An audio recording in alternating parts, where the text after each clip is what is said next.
As we continue to see and hear the racism narrative from the mainstream media, here are two separate incidents that will go in the favour of those who keep the racism narrative alive by making all incidents between police and black people a racist interaction. Of course, as I've said here before, I don't argue that there are racist police, just as there are discriminatory people in all walks of life. I simply don't believe that branding every interaction as racist or discriminatory is ever going to help the situation, and in fact actually hinders any changes that people want to see. Here in Liverpool this week, Merseyside Police's Matrix unit, which normally deal with gun and drug crime in the area, stopped two men on Mulgrave Street in Toxteth at around 9:30 p.m. on Monday. An incident that was caught on camera but does not appear to have any sound, or at least from the 15 or so clips that I've watched, so we can't hear what's being said.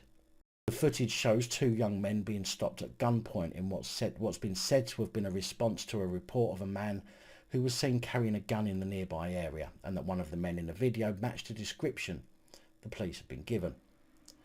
After being detained and searched, it said the two young men were found with nothing on them and that no further action was taken. Merseyside Police have of course insisted that the armed stop and search was justified and appropriate, and to be honest, under the circumstances, I'm not too sure that I can argue with that. I mean, the amount of gun and knife crime going on across the country, there has to be some preventative measures put in place to help reduce it. Of course, more plod on the streets and more of a chance that you're going to run into a copper on the beat would help reduce some of the crimes involving weapons, but to stop people who are said to match a description, if of course they really do match the description, isn't necessarily a bad thing in my opinion. However, we know only too well how plod will simply abuse that old chestnut, and when asked to elaborate on their alleged description, they all seem to clam up, which tells me they talk crap. But that doesn't take away from the fact that if a genuine member of the public actually saw a weapon and called it in, then the police need to act appropriately. In fact, it would help lots if the alleged description from the caller is then confirmed with the body-worn camera of the plod on scene to ensure that it was a genuine match and not some bullshit excuse to get rough and assert their power. Perhaps every stop and search where there was an alleged description given should have the description checked against the person being stopped and searched, and when there is no match, then the police should need to answer why they lied about it and try to justify their stop. Just an idea, although it will never be implemented because it will take away from the police a major tool for intimidating the public. Kim Johnson, MP in Liverpool, said that, seeing the video of last night's stop on Mulgrave Street, I thought I was witnessing an incident on the streets of America, not Liverpool. Clearly she hasn't lived in Liverpool very long then, fucking idiot. The firearms teams, the handcuffing of the two black men who were innocent of any offence. Yet another time when, you match the description, was used by the police to intimidate and harass black men for being black. Yet another time Merseyside Police have left young black people scared and traumatised. This is why I say they are institutionally racist, and it is the profiling and scapegoating that needs to change, and change now. I have written to the Chief Constable to ask her what action she is taking. Now let's not forget that if somebody was shot, she would also be very quick to the point of asking why the police never acted in the first place.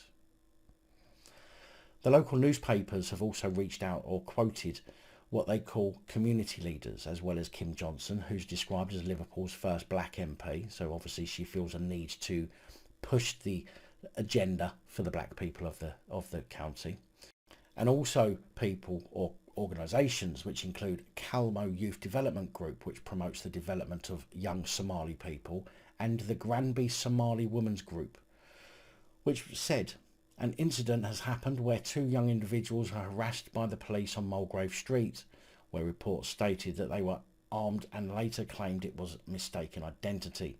No apologies were given. When would this end? And no one was harmed due to the two youngsters remaining calm. Same cannot be said for the police on the video, respectively. Princes Park Councillor Tom Logan said, aware of an incident on Mulgrave Street. It seems no one was physically harmed, which is lucky. We should not be seeing armed police on our streets. He added that he and his ward colleague Lucille Harvey have asked for an urgent meeting with police leaders. The issue I have here is that in response to the Calmo Youth Development Group statement, even if the police had apologised, it wouldn't make a difference to the narrative. And as for the Granby Somali Women's Group and Councillor Tom Logan, from what I can gather from this incident, the two males were not knocked about. They were detained at gunpoint, yes, but that's because this is Toxteth and because there was said to have been a gun involved.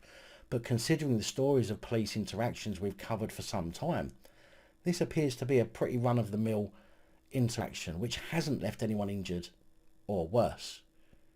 Which is what we want, isn't it? Don't we want the police to treat people with more respect and care, especially when it involves the police pointing a weapon at somebody? Now, the other report comes from London and is an incident that occurred on Thursday the 23rd of June where a 14-year-old boy was forced to the ground and handcuffed by the Metropolitan police before they realised that they'd confused him with somebody else. Now, I have muted this video simply because it appears that the ITV are the only ones that have taken this video and they've narrated over it, which again adds to the narrative that all black people are being targeted by all police. Yes, as I've already said, some are targeted by police, as they are in all walks of life, targeted by people with discriminatory views. But as I've said, I'm not running with that narrative. I'm running with the narrative that the police should be dealing with everybody appropriately, proportionately, with respect, without fear and without favour. If you want to watch the video with the sound, including ITV's narration, I'll link to a video in the description.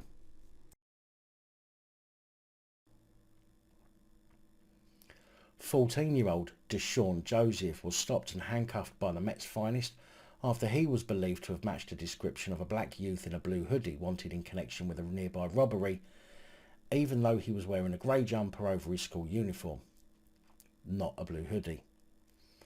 Now, in this incident, unlike the Merseyside police one, this lad was said to have been thrown to the ground, had his mobile phone snatched off him before being thrown against a wall. De-Shaun's mum, who is said to have arrived at the scene as he was being handcuffed, said she was worried my son would be the next George Floyd. For God's sake, will everyone please get off of that bandwagon? It's gone, it's over, it's done, it's dusted. Besides, the guy was a drugs user and had a criminal record. Granted, he shouldn't have died, but it's about time people stopped pulling that one out of the bag. In fact, I'm surprised the lad wasn't shouting, "I can't breathe," while the police had him on the floor.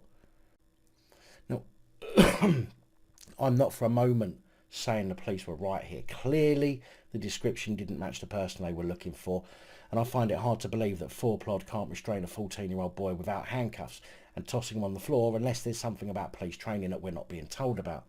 But this whole George Floyd crap has surely run its course by now. De-Shaun is said to have said in an interview, "I was upset and scared. I thought I was going to die." Not surprised with the propaganda that's being thrown around everywhere. "I was curious because I haven't done anything wrong and they just stopped me for no reason." And you know what? It happens to the best of us, kid. And although it's no doubt frightening for a child or young person, this whole "I thought I was going to die" stuff is brought on solely by the narrative being pushed. I dare say that if a genuine poll was taken, there'd be as many white folk who find themselves in a situation like this as black folk. It's just that no fuss is made when it's a honky. In fact, I was stopped on the 2nd of October last year after going to Boots Chemist for some medications after I had 3 strokes when an incident occurred that I filmed. I'll link to that in the description. I was told that... Basically, there's something's happened down here and we're looking for a male that match your description as well, because obviously he's wearing something. What's your name, lovely? Sorry? What's your name? I'd rather not give my name, thanks. But when I saw the image on the phone that they had of the guy they were looking for, he had a full-on beard, hair, was older than me, and wasn't even fucking English. So clearly it was being used mainly because I was standing by filming, and they just wanted my details rather than thinking I was genuinely the person they were looking for. But I didn't make a fuss over it. It happens. It shouldn't, but it does, and it happens to all of us. But one thing I won't stand by is for the unnecessary use of force, particularly on a child, whether that be a black child or a white child. Following an initial review of the body-worn video footage conducted by the Met's Directorate of Professional Standards, they said that they found no misconduct apparent. A statement from the force added, however, a public complaint has been made and we will investigate thoroughly by the Professional Standards Unit. Now again, I don't want to get into a row with anybody watching this that doesn't agree with me. My opinions are my own. The facts are the facts. And that is where we need to identify where things cross over. Just as I won't have a go at you for your opinions, I will question you about your opinions if need be, and I will just try and discuss them with you. But I'd never attack you for them.